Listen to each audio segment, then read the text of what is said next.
नमस्कार, न्यूज 24 देख रहे हैं आप। मैं हूं आपके साथ डॉक्टर मीना शर्मा। बिहार में बहुत सारा राजनीतिक उठाव पटक देखने को मिल रहा है। बड़ा जबरदस्त देश की राजनीति में बिहार से संदेश बीजेपी ने दिया है। अब बिहार से राज्यसभा के लिए तय की गई 5 सीट अप्रैल 2026 में अपना कार्यकाल पूरा हो जाएगा। मतलब कि 5 सीट जो है बिहार के खाते की, वो रिक्त हो जाएगी। इन 5 सीट में बीजेपी और जेडीयू के खाते से राज्यसभा में फिर से राज्यसभा सांसद भेजे जाएंगे। इनमें सबसे प्रमुख नाम जो है वो नितिन नबीन का बनता है। लेकिन क्या नितिन नबीन को तब तक खाली रखा जाएगा बिहार के खाते में? और किस किस को भेजा जाएगा जेडीयू की तरफ से और बिहार की तरफ से? ये सवाल इसलिए मायने में रखता है क्योंकि बिहार से बंगाल जुड़ा हुआ है। बंगाल पर बीजेपी की नजर है। देश के लगभग ज्यादातर राज्यों में बीजेपी ने अपनी पकड़ मजबूत कर ली है, लेकिन बंगाल में अभी भी उतनी पकड़ मजबूत नहीं हो पाई है। बंगाल का किला फतेह करने के लिए बीजेपी जिस तरह की संदेश की राजनीति बिहार के रास्ते कर रही है, उसमें राज्यसभा की सीट पर किस किस को भेजा जाएगा, ये नाम अब राजनीतिक गलियारों में गूंज रहा है। बिहार की सियासत इससे बहुत जबरदस्त ढंग से प्रभावित भी होगी, क्योंकि राज्यसभा की एक दो नहीं 5 सीट है। हमारे साथ खास मेहमान है, जिसमें फजल इमाम मलिक प्रवक्ता हैं आरएलएम के, सुबोध कुमार मेहता प्रवक्ता आरजेडी के, कृष्णकांत सही है। शर्मा राजनीतिक विश्लेषक, हमारे सहयोगी सौरभ कुमार जो हैं वो जुड़ सकते हैं। नमस्कार। आप सभी का बहुत बहुत स्वागत है। कृष्ण रवि त्रिपाठी जी जुड़ गए हैं, बीजेपी के प्रवक्ता। शुरुआत उन्हीं से करते हैं। रवि जी, बीजेपी से अगर अभी मौजूदा नाम जो राज्यसभा में हैं और नए नाम जो भेजे जा सकते हैं या इनकी पुनरावृत्ति हो सकती है, बीजेपी में आज की तारीख में कुछ भी कहा जाना संभव नहीं है, जिस तरह के फैसले लिए जाते हैं। लेकिन इस बार बिहार के हक में जिस तरह के फैसले लिए गए हैं, जितना बड़ा फैसला लिया गया है, उससे निश्चित रूप से बिहार बीजेपी की उम्मीदें बढ़ गई हैं। सही कहा आपने कि जिस तरह से मैंडेट आया है, देखिए दोनों चीजें हैं कि जो फैसले लिए गए हैं, देखिए एक युवा नेतृत्व को मौका दिया गया है। बिहार से नितिन नवीन जी हैं, फिलहाल विधायक हैं, 5 बार विधायक रहे हैं वो, 2 बार मंत्री रहे हैं, प्रभारी भी रहे, तो उनका एक्सपीरियंस भी है और हमारे कार्यकारी राष्ट्रीय अध्यक्ष हैं और जनवरी में वो राष्ट्रीय अध्यक्ष हो जाएंगे। तो जाहिर तौर पे उनके लिए पार्टी ने अपना एक प्लान बनाया होगा और उसको उसको भी आपके सामने जाहिर किया जाएगा। लेकिन जो आंकड़े कहते हैं, जो आपने पूछा ना कि कितने लोग अभी हैं और बीजेपी की क्या सीटें हैं, तो फिलहाल जो 5 सीटें खाली हो रही है, उसमें से देखिए जेडीयू की 2 है, एक आरएलएम उपेंद्र कुशवाहा जी हैं और आरजेडी की 2 सीटें हैं।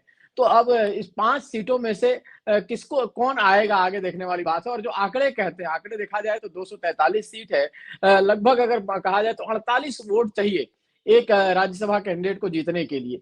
तो जेडीयू क्या अपने दोनों कैंडिडेट को रिपीट करती है, नया कोई चेहरा लाती है? आरएलएम उपेंद्र कुशवाहा मान के चलिए वो रिपीट होंगे 48 सीट के, 48 के साथ साथ, और साथ साथ बीजेपी के पास हमारे पास चांस है कि हम 1 से 2 मतलब 5 सीट पर भी हम दावा कर सकते हैं इन 5 जो खाली हो रहे हैं। और हो सकता है कि चुनाव, देखिए 5वें पर चुनाव होगा, 4 तो क्लीन होगा। 4 अगर देखेंगे 48 के हिसाब से आप, तो 192 सीटें, 192 सीट चाहिए हमको 4 सीट निकालने के लिए। फिलहाल 3 हमारे खाते में है, एनडीए के खाते में है, 2 महागठबंधन के खाते में है। तो 4 सीट तो हम किसी आराम से जीतेंगे। 5वीं सीट पर हमारी दावेदारी होगी। अगर हम कैंडिडेट उतारते हैं और उस पर वोटिंग होती है, तो जाहिर तौर पे उस पर एक लड़ाई होगी, क्योंकि फर्स्ट प्रेफरेंशियल और सेकंड प्रेफरेंशियल वोटिंग भी मायने रखता है कहीं ना कहीं चुनाव में। तो वो तमाम चीजें होंगी। लेकिन नितिन नवीन जाहिर तौर पे उनका नाम आएगा। हमारे कार्यकारी राष्ट्रीय अध्यक्ष हैं, उस समय तक अध्यक्ष हो जाएंगे चुनाव तक, क्योंकि अप्रैल के महीने में ये चुनाव होना है। 5 वैकेंसी अप्रैल के महीने की है, 5 होगी। तो उस लिहाज से मानिए कि हमारी बढ़त है, बढ़त में 4 सीटें तो हम कंफर्म जीतेंगे। एक तो जो क्लियर सीट है, जिसमें नितिन नवीन जी अगर हमारे उम्मीदवार होते हैं तो क्लीन सीट होगी, जिसमें वो राज्यसभा जाएंगे। और दूसरी अगर एक सीट के लिए मतदान होता है, तो उसमें हो सकता है कि लड़ाई हो, और उसके लिए कौन कैंडिडेट होगा। आप जानती हैं कि बीजेपी में इतना जल्दी इस चीज को घोषित नहीं किया जाता है, लेकिन जो भी होगा पूरी तैयारी के साथ होगा। जो भी लड़ाई हम लड़ते हैं, इसके पहले भी जो राज्यसभा चुनाव हमने जीते हैं, जो फंसी हुई सीट होती है, जिसमें अंक गणित का मामला होता है, किस तरह से जीतना है, तो उसके लिए हमारी तैयारी होगी उस समय। लेकिन अभी टाइम है उसमें।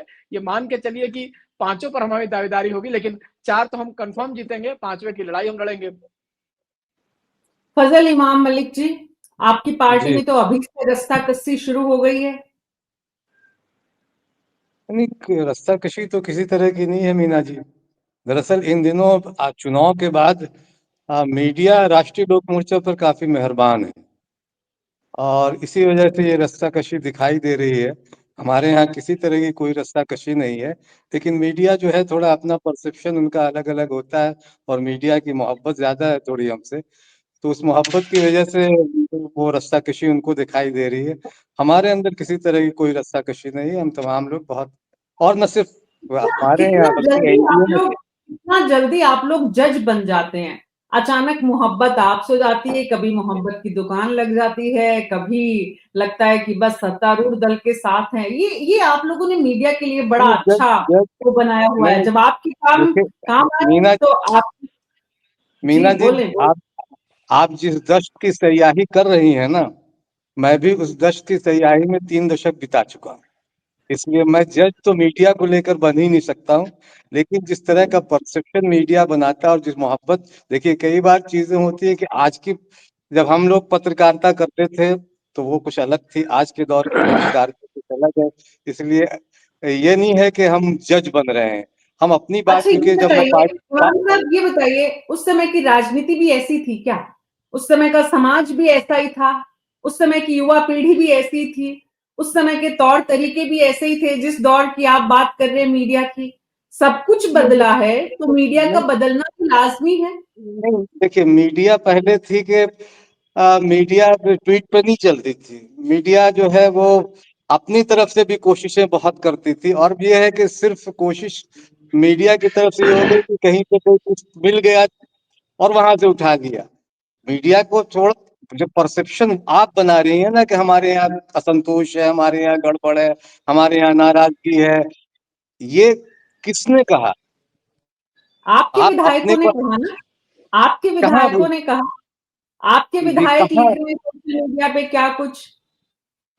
अच्छा, आपके पढ़ने का नजरिया कुछ हो सकता है, मेरे हम्म पढ़ने का नजरिया कुछ हो सकता है। आप अगर अगर उसमें कहें कि खाली आधा गिलास पानी आप उसे खाली देख रही हैं और मैं आधा हमें गिलास तो भरा हुआ देख हम रहा हूँ, आपको इसलिए बुलाते हैं इमाम साहब कि आपका नजरिया समझें, आपकी पार्टी है। इसीलिए हमारा इसीलिए तो काम इसीलिए बता रहा हूँ सबके नजरिए कि को बताना है, हमारा अपना कोई नजरिया होता ही नहीं है। नहीं नहीं नहीं, आपका पूछना एकदम वाजिब बनता है, लेकिन ये है कि मीडिया को भी, हम तो पत्रकारों, हम खुद जिस जमात से रह चुके हैं वहाँ तमाम लोगों को थोड़ी सी कायदे से जानकारी ले लेनी चाहिए। और सिर्फ ये कि किसी ने कुछ लिख दिया फेसबुक पे या किसी ने कहीं कुछ लिख दिया, उसके कई माने हो सकते हैं। या किसी, यदि आप अपने तरीके से अर्थ निकालते हैं, मैं अपने तरीके से अर्थ निकालता हूँ। पार्टी जो है कहीं से, अब मैं सिर्फ पार्टी की मैं बात कर रहा हूँ, एनडीए एक तरह से इंटैक्ट है। और अभी तिवारी जी ने जो बहस राज्यसभा को लेकर के, उसमें बहुत सारी चीजें उन्होंने साफ कर दी है कि हम 4 सीटें राज्यसभा की जीत रहे हैं। इसका मतलब कि हम तमाम दल, तमाम पार्टियां जो है उन घटक दलों की, एनडीए की, वो इंटैक्ट है। इसलिए मैं मीना जी बहुत विनम्रता के साथ ये कह रहा हूँ कि हमारी पार्टी में कहीं कुछ भी नहीं है, सब कुछ ठीक चल रहा है।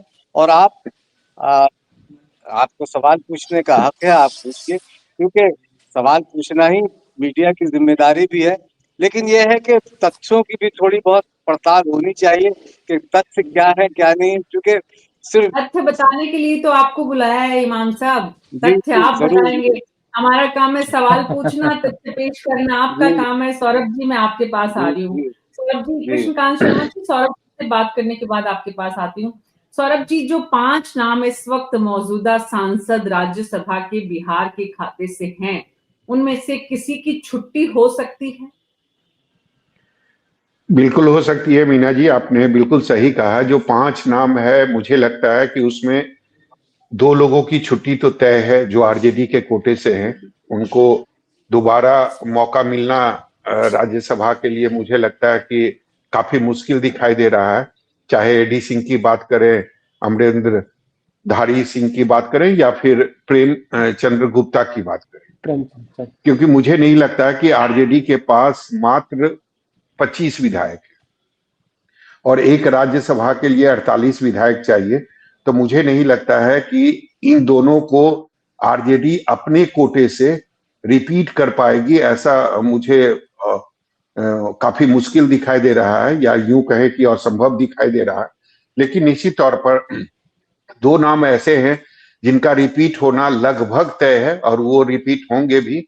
जदयू के दो जो राज्यसभा सांसद हैं, चाहे वो हरिवंश जी हों या फिर दूसरे जो रामनाथ ठाकुर हैं, इनका दोनों का राज्यसभा फिर से रिपीट होना तय है, क्योंकि केंद्र में मंत्री हैं रामनाथ ठाकुर, और हरिवंश जी जो हैं वो सभापति हैं। तो इनका दोनों का रिपीट होना लगभग तय है, और बीजेपी को 2 सीटें मिलना ये भी तय है। 2 सीटों में से ये तय है कि बीजेपी की पहली जो सीट होगी उस पर राष्ट्रीय कार्यकारी अध्यक्ष बनाया गया है नितिन नवीन को, वो जाएंगे। पहला उनका नाम एकदम क्लियर है, एकदम साफ है कि वो जाएंगे। दूसरा नाम किसका होगा ये बीजेपी को तय करना है। हालांकि ये अभी तय नहीं है कि उपेंद्र कुशवाहा को वो दोबारा मौका बीजेपी देती है अपने कोटे से या नहीं देती है, ये कहना थोड़ा सा मुश्किल है, क्योंकि पिछले दिनों उपेंद्र कुशवाहा ने जिस तरीके से अपने बेटे को एमएलसी बनाया और उन्हें मंत्री का शपथ दिलवाया है, तो मुझे नहीं लगता है कि उसके बाद उपेंद्र कुशवाहा को मौका मिल सकता है। हालांकि बीजेपी पर डिपेंड करती है। और एक खबर यह भी है कि बीजेपी ने आश्वस्त किया है चिराग पासवान कि उन्हें भी एक राज्यसभा की सीटें दी जाएगी। चुनाव के पहले जो डील हुई है, जो बातचीत हुई है, जो सीटों का बंटवारा हुआ था, उसमें यह कहा जा रहा था कि 6 सीटें जब उपेंद्र कुशवाहा को दी गई थी, तो उसी समय बीजेपी से यह भी बात हुई थी कि एक एमएलसी की जो सीट है वो उपेंद्र कुशवाहा को दी जाएगी, और उसी सीट के बदौलत उपेंद्र कुशवाहा ने अपने बेटे को मंत्री बनाया।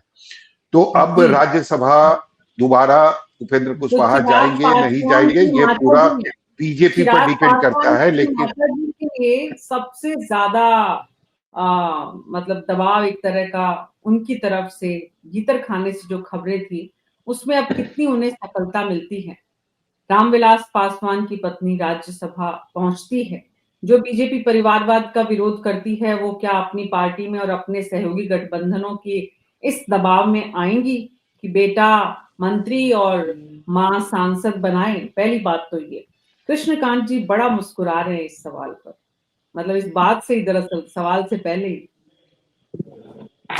जी देखिए, मुझे ऐसा लग रहा है कि जैसा बताया सौरभ कुमार जी कि नहीं बनता हुआ चांस दिख रहा है, और मुझे लग रहा है कि क्रॉस वोटिंग में जो है, जो आरजेडी के विधायक है वो भी कहीं ना कहीं, क्योंकि विधायक बनने में काफी पैसा खर्च होता है और मंत्री नहीं बन पाते तो फिर बहुत मुश्किल होती है। तो पैसा कहीं कहाँ से निकले, तो ये राज्यसभा जो चुनाव होता है, कहीं ना कहीं इसमें पैसे की जो खर्चा जो हुआ है वो कुछ निकल जाता है। जो चुनाव में बहुत सारे खर्चे हैं, और उसमें इसी में क्रॉस वोटिंग इसको कहते हैं, तो वहां पे चांसेस ज्यादा है, 5 के 5 है। बट मुझे डाउट है कि जेडीयू जो है 2 नए चेहरे को उतारेगी। एक उपेंद्र कुशवाहा की तो फाइनल लग रही है, बाकी जो है एक जो नितिन नवीन सर एक नए हैं 2, बाकी 3 का अभी जो है ना, हम जो लग रहा है कि जो चांस से जो रिपीट नहीं होने वाला है। यहाँ पे तो कोई देखिए नया चेहरा हरवंश नारायण सिंह, चाहे ये जो भी है, ये रामनाथ ठाकुर जी, ये वो प्रभाव जो जेडीयू के चुनाव के लिए या जो होता है, क्योंकि देखिए आप किसी को नेता यदि राज्यसभा से लाते हैं तो उसका बहुत सारा रोल होता है। या तो फाइनेंशियली पार्टी को फंड दे रहा हो, जैसे प्रेमचंद गुप्ता जी को बनाया जाता है, आपको पता फंड के लिए बनाया जाता है कि पार्टी फंड कहाँ से इकट्ठा करेगी। जैसे आपने देखा हो केजरीवाल की पार्टी में एक गुप्ता जी को बनाया गया वहां पे, क्योंकि बहुत सारे फंड करोड़ों रुपया, 10 करोड़ रुपया, 20 करोड़ रुपया आता है। देखिए ये पर्दे की पीछे की बात है, लेकिन हम यहाँ जनता सब समझती है, सभी जानते हैं कि पैसे का कैसे खेल होता है राज्यसभा के लिए, और कैसे लोग राज्यसभा पैसे वाले कैसे बन जाते हैं, वो चीज साफ दिखता है। अब यहाँ पे जदयू को पैसे की जरूरत नहीं है, यहाँ पे जदयू को जो है वो पार्टी कौन है जो किया है, उनको भी सीख लेना चाहिए। जिस तरह से बीजेपी अपने नए चेहरे, नए कार्यकर्ता को जो मोटिवेशन करने के लिए जो पीछे से लाते हैं, पिछले बेंच से जो बैठे हुए हैं, जो मेहनत कर रहे हैं, लेकिन किसी बड़े परिवार से नहीं है या अभी वो उनकी मेहनत को कोई ध्यान नहीं देता था। बड़े नेता जो है वो ऐसे सामने घेरे रहते थे पहले कि पीछे वाले जो अच्छे नेता के पास पहुंचने नहीं देना चाहते थे। वो चाहते भी नहीं थे, जो बड़े जो फर्स्ट लाइन के जो नेता होते थे वो कैबिनेट बड़े मिनिस्टर के आसपास ऐसे घिर जाते थे कि बाकी लोगों को मौका न मिले, और इस तरह से वो सालों दर साल 20 साल 40 साल 50 साल पीढ़ी दर पीढ़ी उनके बच्चे ही कब्जा करके बैठे रहते थे। बट ये बीजेपी ने जो ये काम किया है यहाँ पे, देखिए इसमें दो कमेंट हो रहा है। बीजेपी ने एक नए चेहरे को दिया, एक मेधावी एक मेहनती चेहरे को दिया, और उनकी पार्टी ने ये साबित किया कि किसी को भी अच्छा काम करेगा तो हम पीछे से भी ला सकते हैं। जैसे मध्य प्रदेश में सीएम बनाया, राजस्थान को देख लीजिए जाए, चाहे वो गोवा को देखा जाए, ऐसे पार्टी का ये सिंबल है, तरीका है। दूसरा जो निगेटिव, दूसरा कृष्णकांत शर्मा एक निगेटिव, एक छोटा सा, एक बस एक मिनट कंप्लीट कर लूंगा। एक निगेटिव चीज जो है, परसेप्शन जो आ रहा है कि नरेंद्र मोदी और अमित शाह ऐसे लोगों को बना रहे हैं, चाहे वो रेखा गुप्ता हो दिल्ली की सीएम बना रहे हैं, जो उनके अंडर में रहे, उनके हिसाब से चले, ऐसे लोगों को जो उनसे बड़ा नेता, उनके कद का बड़ा नेता नहीं हो जाए। और धीरे धीरे योगी आदित्यनाथ को भी साइड करने के लिए यूपी में बनाया गया, पंकज चौधरी को यूपी में बनाया गया, केशव प्रसाद मौर्य को डिप्टी सीएम, ब्रजेश पाठक को बनाया गया, जो एंटी योगी आदित्यनाथ है। तो दूसरे परसेप्शन, देखिए हर चीज का दो पहलू होता है, नेगेटिव और पॉजिटिव। तो पॉजिटिव ये है कि एक भाजपा एक अच्छा एक ऐसा एक्सपेरिमेंट कर रही है जिससे देश में एक मैसेज जाए कि भाजपा किसी एक गांधी परिवार जैसे की बपौती नहीं है। और दूसरा मैसेज जा रहा है कि बीजेपी अमित शाह ऐसे कमजोर, ऐसे लोग जो उनको फॉलो करे, उनके आवाज उठा के सामने उनके आवाज नहीं उठा सके, ऐसे कमजोर लोग को बना रही है, जिससे वो उनका पार्टी पे कब्जा बना रहे, कोई भी खिलाफ में करे, जो चाहे वही करे। बस ये चीज है। अब बताइए आपका सवाल। औरत जी, ये दो बातें जो कृष्णकांत जी ने बताई है, हमारे देश के दर्शक, हमारी आम आवाम इस बात को जरूर समझें कि एक तो ये नैरेटिव कि बीजेपी में एकदम ग्रास रूट के हार्ड वर्कर को, काम करने वाले कार्यकर्ता को राष्ट्रीय अध्यक्ष या किसी भी पद, मुख्यमंत्री की कुर्सी तक पहुंचाया जा सकता है। एक तो ये संदेश देने में बीजेपी इस नितिन नवीन के नाम से कामयाब हुई है। दूसरा जो नैरेटिव कुछ लोग समझते हैं या बनाते हैं, या जैसे कि इमाम साहब कह रहे थे कि मीडिया बनाता है, वो ये कि ये व्यक्ति कमजोर है और इसे आलाकमान अपने हिसाब से जैसे चाहे चला सकता है। दो बातें तो ये हुई नितिन नवीन के अध्यक्ष बनने की। वाकई में नितिन नवीन इतना कमजोर व्यक्ति है कि आलाकमान जैसे चलाए, इसलिए उनका नाम तय हुआ, या इसके पीछे और भी इन दो कारणों के अलावा कुछ और भी मजबूत तर्क हैं जिसकी वजह से नितिन नवीन यहां तक पहुंचे हैं कि अब उन्हें राष्ट्रीय अध्यक्ष के रूप में मिलने के लिए बड़े बड़े नेता उनके पास। जी बिल्कुल मीना जी, दो कारण जो बिल्कुल मीना जी, जो दो कारण आपने कहा वो बिल्कुल स्पष्ट है। और उसमें मैं बोलूं? आप बोले सौरभ जी, आप। जी बिल्कुल मीना जी, दो कारण जो आपने कहा वो बिल्कुल सच है, उसमें कोई दो राय नहीं है। पहला है कि ग्रास रूट लीडर है नितिन नवीन, और काफी मिलनसार हैं, व्यक्तित्व उनका काफी सौम्य है, काफी सरल तरीके से वो कार्यकर्ताओं के बीच रहते हैं। जब भी पार्टी का कोई भी कार्यक्रम होता है तो वो खुद कार्यकर्ताओं के कतार में जाकर खड़े हो जाते हैं, ये उनका गुण है। और दूसरा गुण ये भी है कि वो काफी यस मैन है। अगर उन्हें कोई जिम्मेदारी दी जाती है तो केंद्रीय नेतृत्व को पता है कि नितिन नवीन आगे रहेंगे और पीछे से कंट्रोल कौन करेगा, ये केंद्रीय नेतृत्व को पता है। और मुझे लगता है कि नितिन नवीन में वो खासियत है कि वो काफी अच्छे यस मैन या यस लीडर जो कहा जाता है, केंद्रीय नेतृत्व के खिलाफ वो कभी नहीं जाएंगे। हालांकि इसमें यह भी हो सकता था कि केंद्रीय नेतृत्व जिन भी नेताओं का चयन करता, वो यस मैन बन के रहते, इसमें कोई दो राय नहीं है। और तीसरा, उनकी जाति जो है, नितिन नवीन की जो जाति है, और सामने में बंगाल का चुनाव है, तो निश्चित तौर पर ऐसा कहा जाता है कि बंगाल में चूंकि काफी दिनों से जाति जनगणना नहीं हुई है, लेकिन कायस्थ जो जाति है उनकी जो संख्या है वो करीब 14% के आसपास, तो उनको भी साधने की ये कोशिश है। तो ये सारे जो फैक्ट हैं जी, उसके कारण नीति नवीन को बनाया गया। और केवल ये कहना कि निश्चित तौर पर नितिन नवीन का नाम जब जारी हुआ था, जब लेटर जारी हुआ था, तो सबको चौंका दिया था वो। पूरे देश भर में हर पार्टी, हर नेता, हर कार्यकर्ता चौंक गए थे नितिन नवीन के नाम पे। लेकिन पार्टी ने फैसला लिया है, और अचानक फैसला नहीं लिया है, ये भी तय है। और नितिन नवीन का एक ऐसा नाम था, और मीना जी एक कारण यह भी था कि नितिन नवीन एक ऐसा नाम था जिसमें संघ और पार्टी की सहमति थी, क्योंकि राष्ट्रीय अध्यक्ष को लेकर पार्टी और संघ के बीच काफी दिनों से खींचतान चल रही थी।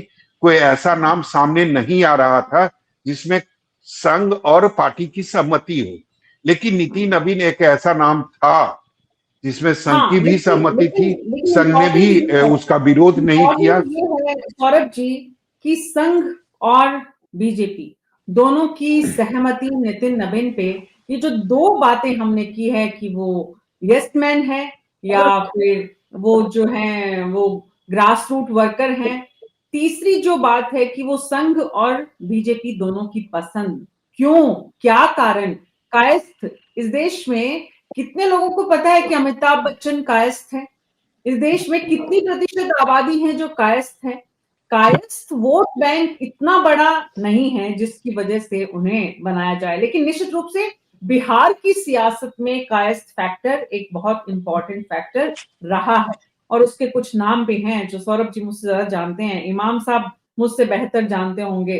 फजल इमाम जी, बात ये है कि जेडीयू, आपने कहा कि सब कुछ इंटैक्ट है, गठबंधन के भीतर जो है वो सब कुछ तय है, 4 जाएंगे कि 5 जाएंगे नाम, पांचों गठबंधन लेकर जा सकता है अगर क्रॉस वोटिंग हुई। सबने बताया क्रॉस वोटिंग कैसे होती है, क्या हमें बताने की जरूरत नहीं दोबारा उस पर। तो 5 नाम रिपीट हो सकते हैं सत्तारूढ़ गठबंधन की तरफ से। सवाल ये है कि आरजेडी का सफाया हो सकता है, और हरिवंश, जेडीयू की जो दोनों नाम हैं उनको लेकर जो है वो मिला-जुला रिएक्शन है। कुछ लोगों का कहना है कि दोनों नाम रहेंगे, उन्हें वापस भेजा जाएगा, और कुछ लोगों का कहना है कि दोनों नाम नहीं रहेंगे, उन दोनों को रिप्लेस किया जाएगा। क्या गुंजाइश देखते हैं आप फजल इमाम जी?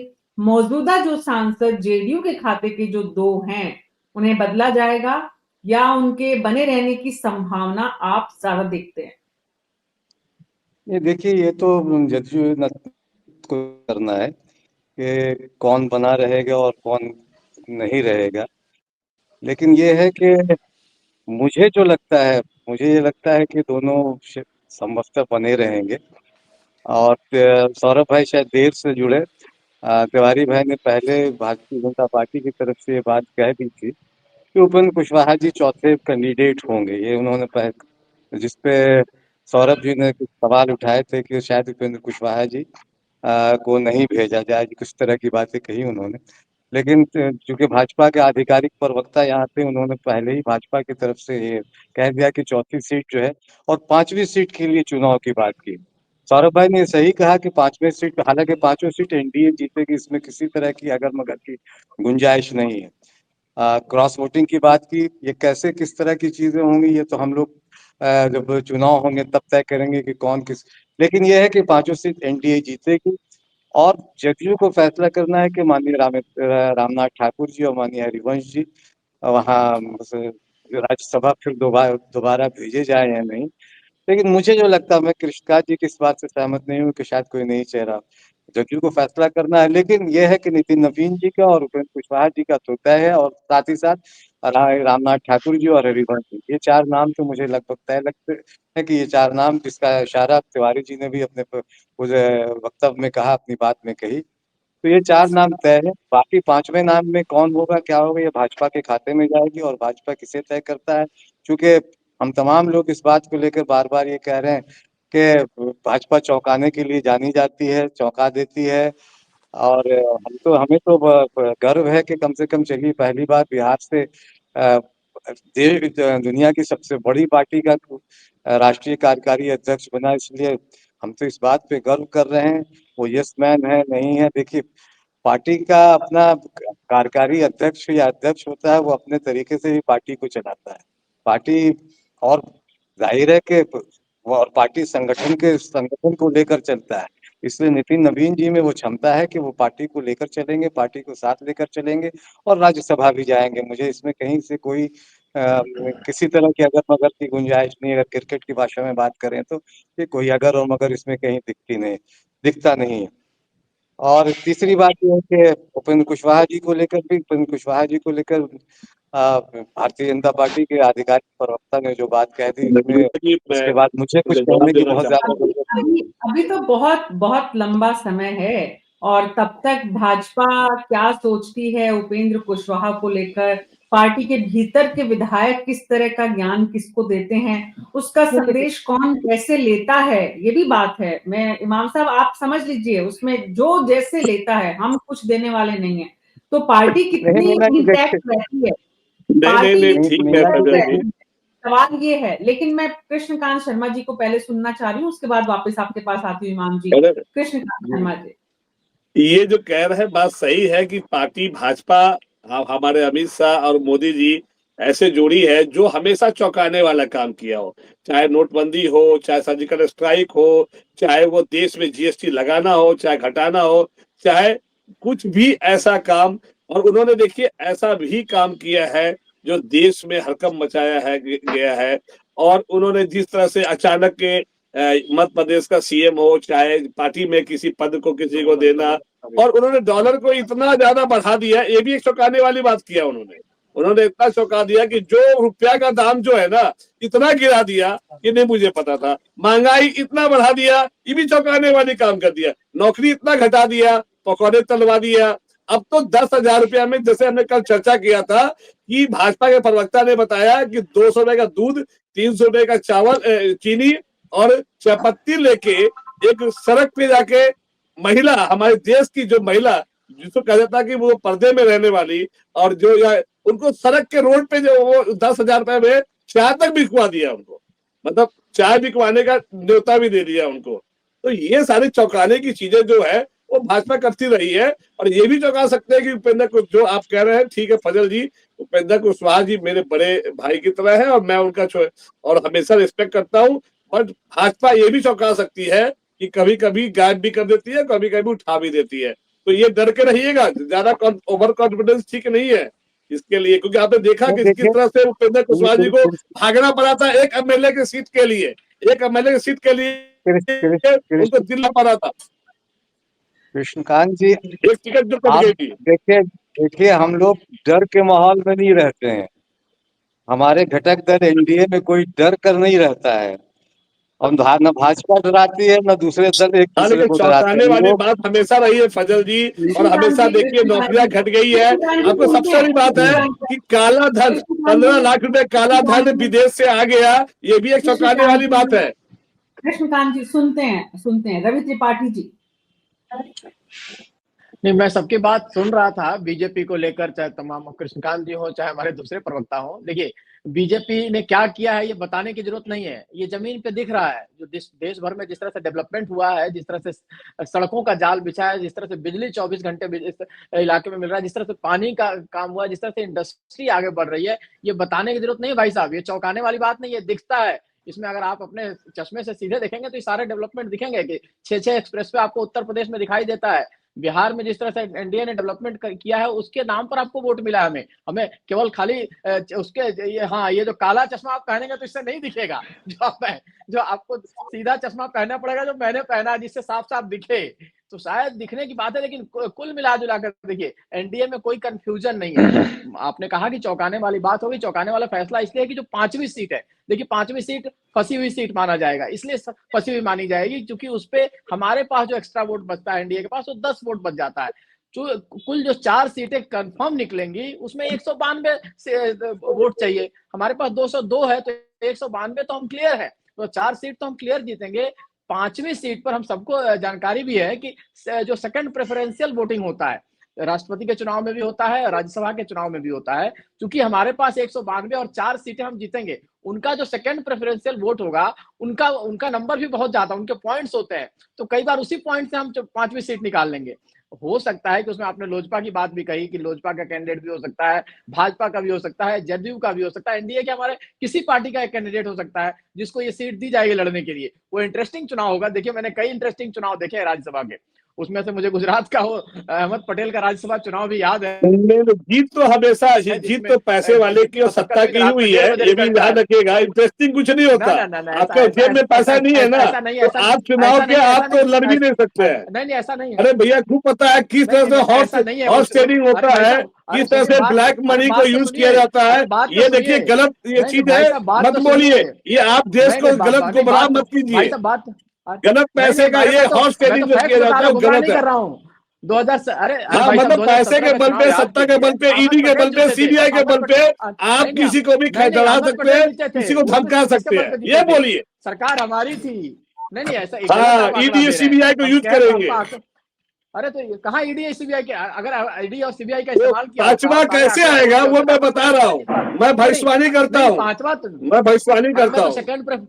मैं सेकंड प्रेफरेंशियल वोटिंग की बात कर रहा हूं, जो फैक्ट है इसको जानिए, उसके आधार पे भी जीत होती है, क्योंकि हमारे 4 कैंडिडेट निकल के आएंगे और चारों का जो सेकंड प्रेफरेंशियल वोटिंग होगा मैं उसके एडवोकेट भी हूँ और पॉलिटिकल साइंस का स्टूडेंट हूँ। नहीं आप मैं चुनाव को जानता हूँ, पॉलिटिकल साइंस का स्टूडेंट हूँ। अरे मैं भी पॉलिटिकल साइंस का स्टूडेंट हूँ, मास्टर्स किया मैंने दिल्ली यूनिवर्सिटी रामदास कॉलेज, चुनाव देखे और मैंने भी देखा है, इसलिए ऐसी नहीं है। दिल्ली यूनिवर्सिटी रामदास कॉलेज पे मैंने बहुत अच्छा इसको अच्छे से पढ़ाई किया। अरे भाई साहब मैं पैसा लास्ट में पैसा ही काम आता है। अरे मैं तो फैक्ट की बात कर रहा हूं। अहमद पटेल पैसे से जीत गए। इमाम साहब बड़े मुस्कुरा रहे हैं। अब बात ये इमाम साहब बड़े मुस्कुरा रहे हैं। मैं 2007 के 17 इमाम साहब भी जानते हैं 2017 का चुनाव कोर्ट है, मैं तो ध्यान रखा आपको बता रहा हूँ। 2017 का चुनाव क्यों हारे, हम लोग हारे और अहमद पटेल जीते। तो सरकार में थे, केंद्र में सरकार में थे, स्टेट में सरकार में थे, तब भी हार गए। नहीं उसमें आंकड़े आपके पास हो।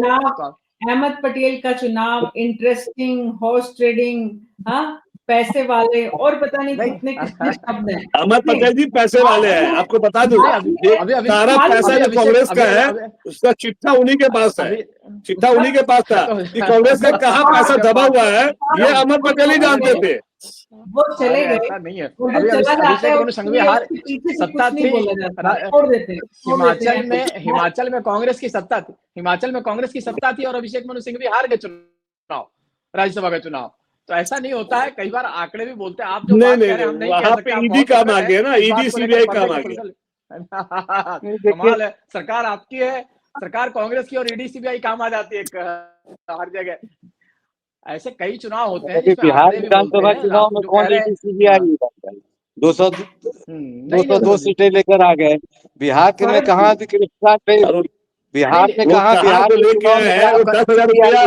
कल चर्चा हो चुकी है फजल जी, हमारे सौरभ सर ने कल बताया है कि कैसे 10,000 रुपया और बिजली फ्री दिया गया, जो नीतीश कुमार हमेशा खिलाफ रहते थे, फ्री के खिलाफ में रहते थे, पैसा बांटने के खिलाफ में रहते थे। कैसे वो सत्ता को वापस लाने के लिए सिद्धांत को बेचा उन्होंने, सिद्धांत को बेचा उन्होंने। कर्नाटक में 5 गारंटी दी ना कांग्रेस ने। कर्नाटक में कांग्रेस पार्टी की गारंटी याद है कि नहीं याद है? बिजली फ्री, महिलाओं के लिए पैसा, झारखंड फ्री, युवाओं को फ्री, सब चीज की गारंटी आप दे रहे हैं। झारखंड की गारंटी आप आपने मनरेगा का नाम भी बदल दिया, मुझे पता है, नाम बदलने में भी माहिर है। मनरेगा का नाम बदल दिया, क्या नाम रखे, नया नाम क्या रखे? जी, क्या नाम उसका रखे? जी राम जी। आप अच्छा ठीक है, हम वापस आप भी कहिएगा तो अच्छा लगेगा। जी राम जी। हमने अपनी आज सबने क्वालिफिकेशन भी बता दी, कॉलेज का माहौल भी बता दिया, लेकिन मुद्दा ये है कि हम बात कर रहे हैं राज्यसभा की, जहां बिहार के खाते से 5 नाम जाएंगे। उन 5 नामों में 2 का सफाया होना लगभग तय है। लेकिन उसके अलावा जो 3 नाम है उसमें नितिन नवीन का नाम सबसे ज्यादा प्रमुखता से है, नया नाम आएगा। और कौन-कौन होंगे? उपेंद्र कुशवाहा रिपीट हो पाएंगे, नहीं जा पाएंगे? उनकी पार्टी के भीतर जो कुछ चल रहा है या नहीं चल रहा है, उसका क्या होगा आने वाले दिनों में? सौरभ जी, बात ये है कि जैसा रवि त्रिपाठी जी ने कहा, क्योंकि हम हॉर्स ट्रेडिंग कहें या वोट चोरी कहें या कुछ भी कहें, जो कुछ होगा फ्लोर पे वो बहुत इंटरेस्टिंग होगा। ये बात साफ है, बिहार में बहुत जबरदस्त, जैसे लोकसभा और विधानसभा का चुनाव में जितना गर्माहट थी, 5 सीट के लिए भी उतनी ही गर्माहट आने वाले दिनों में लगातार देखने को मिलेगी। ये बात तय है। ये बिल्कुल गर्माहट जरूर रहेगी और चुनाव काफी दिलचस्प होगा, ये भी तय है। चुनाव मार्च महीने में होगा, ये भी तय है। और सबसे बड़ी बात है कि खरमास के बाद बिहार की राजनीति किस तरफ जाती है, इससे भी यह साफ होगा कि 5वां जो सीट है वो किसके खाते में जाएगी। क्योंकि इसमें कोई दो राय नहीं है कि 4 सीटें जो है वो एनडीए के खाते में जाएगी, इसमें कहीं कोई इफ बट किंतु परंतु नहीं है। लेकिन 5वां जो सीट है वो निश्चित रूप से ये तय करेगा कि विधायक किनके साथ हैं। और निश्चित रूप से रवि त्रिपाठी जैसा कह रहे थे कि राज्यसभा का जब चुनाव होता है तो वरीयता के आधार पर होता है, उसमें आपको ऑप्शन देना पड़ता है, प्रथम वरीयता और सेकंड वरीयता।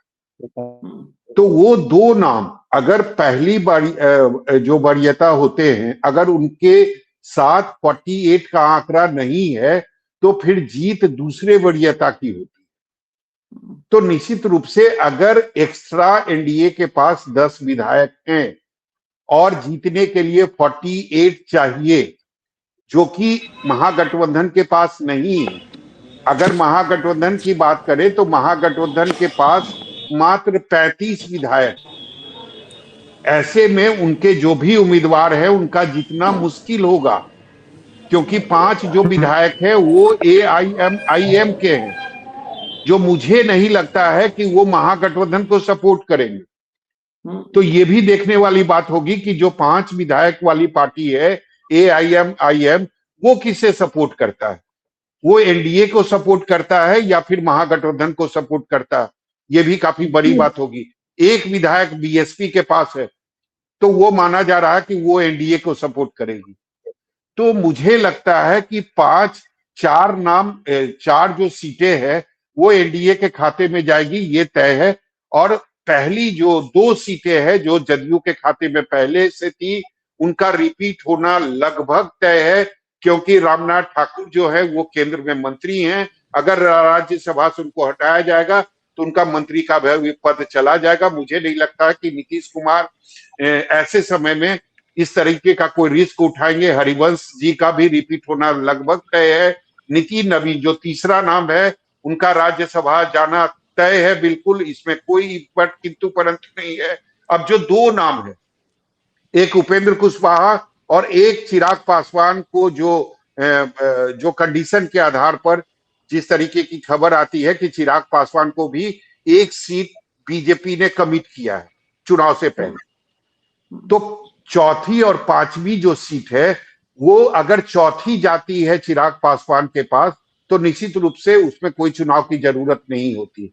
अगर 5वीं सीट में उपेंद्र कुशवाहा फंसते हैं तो उन्हें चुनाव का सामना करना पड़ेगा, ये भी तय है। अगर चौथी सीट उपेंद्र कुशवाहा के खाते में जाती है तो फिर चिराग पासवान को चुनाव का सामना करना पड़ेगा, जो भी वो कैंडिडेट उतारेंगे। लेकिन जो जिस आधार पर, जिस प्रोसेस से राज्यसभा का चुनाव होता है, मुझे लगता है कि जो 5वीं सीट होगी वो भी एनडीए के खाते में ही जाएगी। जी, बहुत बहुत शुक्रिया आप सबका इस चर्चा में शामिल होने के लिए। तो कुल मिलाकर बात यह है कि बिहार में राजनीतिक गर्माहट जो है वो लगातार इस ठंड के बीच भी बनी हुई है और आने वाले दिनों में पूरी सर्दी इसी राजनीतिक गर्मजोशी के साथ निकलेगी। चर्चा ये कि राज्यसभा में अब कौन जाएगा। चिराग पासवान और उपेंद्र कुशवाहा की कहीं न कहीं नींद जो है वो उड़ी हुई रहेगी, या यूं कहना चाहिए उन्हें और ज्यादा मेहनत, सजगता और सतर्कता के साथ करनी होगी, क्योंकि उन्हीं दोनों में से कैंडिडेट में ये तय होगा कि राज्यसभा में कौन पहुंच पाता है और कौन नहीं पहुंच पाता, या उन्हें पहुंचने के लिए कितनी मशक्कत करनी पड़ती है। कुल मिलाकर इस वक्त बीजेपी पूरे देश में बिहार में जो है वो अपना माहौल, या यूं कहें कि बिहार के रास्ते बंगाल में भी अपनी दस्तक मजबूत करने के हर कदम की तरफ बढ़ती नजर आ रही है। उसमें राज्यसभा की ये सीट कितना योगदान दे पाएगी, ये बीजेपी जरूर सोचेगी और उसी के आधार पर नाम भी तय किए जाएंगे। न्यूज़ 24 पर अभी मेरे साथ इतना ही। नमस्कार।